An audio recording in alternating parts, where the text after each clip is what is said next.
Ce moniteur est le moins cher que j'ai testé sur la chaîne et on va voir ensemble ce que ça donne. C'est le C50 de la marque Andiciné. Ils sont justement plutôt connus pour leur moniteur entrée de gamme.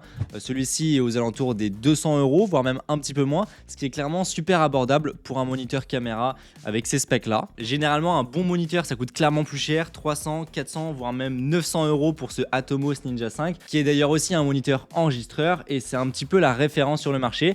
Mais alors justement, est-ce que ça vaut le coup de mettre autant d'argent dans un moniteur comme celui-ci? Ou est-ce que 200 €, 300 € ça peut suffire? Déjà pour commencer, si tu t'y connais pas trop en vidéo, à quoi ça va te servir un moniteur concrètement? Eh bah déjà ça va te permettre d'avoir un moniteur qui est beaucoup plus grand que celui de ta caméra.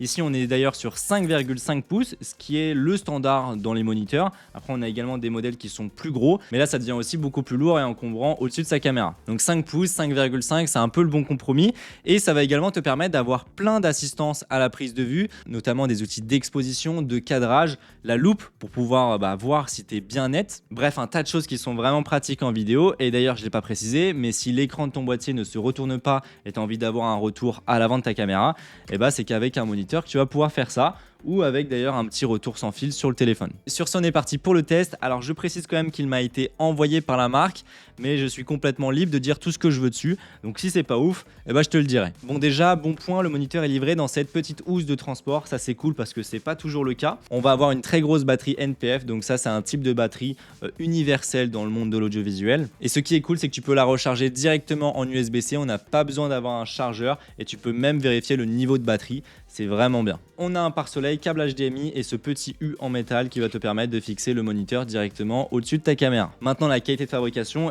forcément pour 200 €, tu vas pas avoir un moniteur tout en métal comme celui-ci qui coûte le quadruple du prix. Ici, on a une construction tout en plastique, mais vraiment tout, même les boutons. On n'en a qu'un seul d'ailleurs de bouton qui permettra de naviguer dans les menus et tout ça. Donc oui, c'est clair qu'il faudra en prendre soin parce que clairement, forcément, c'est beaucoup moins résistant qu'un châssis en métal. Par contre, le gros avantage, c'est que c'est super léger. Pour les fixations, on retrouve un pad vis Kodak en haut, en bas et sur le côté. Ça encore une fois c'est un bon point. Et les connectiques, il y a un petit peu de tout franchement. On va avoir un HDMI in et out. Ça c'est un bon point parce que généralement sur des moniteurs à ce prix là, on va avoir qu'un in. La sortie HDMI ça va te permettre d'envoyer le signal sur un second écran ou sur de la transmission, ce qui peut être quand même plutôt pratique. Ensuite une entrée DC 8 et 12 volts. On a les deux possibilités pour pouvoir alimenter le moniteur directement sur secteur. À noter qu'on peut aussi l'alimenter en USB-C.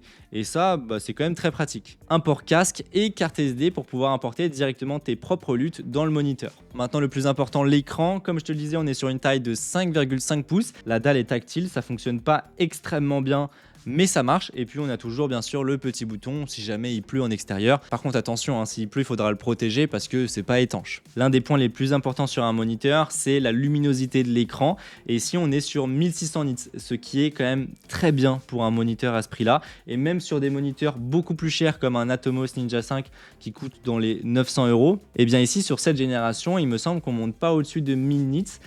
Et clairement en plein soleil on voit rien du tout sur l'écran. Regarde-moi ça, là je suis en extérieur dans le sud, donc je peux dire que le soleil il tape. Alors là je suis un petit peu à l'ombre, mais bon bref, ça te permet de voir à quel point le moniteur est lumineux. Là je suis à la luminosité maximum et même chose sur l'écran de la FX3. Alors l'écran de la FX3 honnêtement on voit pas grand chose, on voit mieux sur la caméra que moi en vrai. Donc là on sera quand même beaucoup plus confortable avec ça. On est sur un écran HD et honnêtement je trouve que l'image elle est vraiment belle et ça m'a plutôt surpris. C'est d'ailleurs pour ça, et bien sûr je vais continuer à dérouler, que franchement je te recommande ce moniteur parce que même s'il a une construction qui est tout en plastique, ce qui est normal pour 200 €, l'écran il est plutôt beau. Pour les assistances de prise de vue, je vais pas tout te lister, mais globalement il y a de tout. On a les false color, l'histogramme, le vector scope, waveform picking, zebra, les marqueurs de sécurité, enfin bref globalement à peu près tous les outils que j'ai sur mon Atomos, ils sont ici sur ce Andiciné. Alors forcément on sera peut-être un peu plus bridé sur des fonctionnalités avancées, mais le principal y est, enfin en tout cas ce qu'on utilise à 99% du temps, ça y est. Et d'ailleurs les outils d'exposition comme l'histogramme, waveform, ils sont très lisibles, bien détaillés, beaucoup plus détaillés que sur l'Atomos par exemple. Et c'est d'ailleurs un des inconvénients je trouve sur les Atomos, c'est pas très lisible leurs outils. L'interface est bien faite et très simple à comprendre. En fait, c'est exactement comme l'Atomos. Tout en bas, on va avoir tous nos outils. Et puis, on a également un menu pour pouvoir accéder à des fonctionnalités avancées. J'avais testé il y a un moment un moniteur de chez Viltrox, qui est d'ailleurs toujours d'actualité, qui est un petit peu plus cher que celui-ci, mais qui a une fabrication tout en aluminium, donc c'est sûr que là pour le coup ça n'a rien à voir. Mais du coup, les menus ils étaient clairement beaucoup moins bien faits que sur ceux en Disney. Le seul truc que je pourrais lui reprocher, c'est qu'on n'a pas de bouton personnalisable. Ça c'est un truc que j'aime bien et globalement c'est quelque chose qu'on a sur à peu près tous les moniteurs. On n'a pas de ventilateur à l'intérieur, chose que l'on retrouve sur des moniteurs qui sont un peu plus balèzes et qui font d'ailleurs enregistreur ou transmission. Et ça c'est un bon point parce que du coup ça fait pas de bruit. Et quand on veut mettre un micro à côté, c'est bien pratique. Donc globalement, est-ce que c'est un bon ou un mauvais moniteur? Est-ce que je te le recommande? J'ai envie de te dire que si tu débutes ou si tu n'as pas envie de mettre trop d'argent dans un moniteur parce que c'est pas quelque chose que tu utilises beaucoup, clairement, je pense que tu peux y aller les yeux fermés. Par contre, forcément, il faudra faire attention à prendre soin de ce moniteur parce que ça reste du plastique. Tout ce dont on a besoin en priorité sur un moniteur, ça y est, on a tous les outils. Un bel écran qui est surtout lumineux, ça c'est vraiment essentiel quand tu es en extérieur. Sinon, je te le dis, tu verras rien. Moi, avec mon Atomos, dès qu'il y a du soleil, je sais d'avance que je verrai rien dessus. La sortie HDMI, ça en tout cas c'est vraiment important pour moi.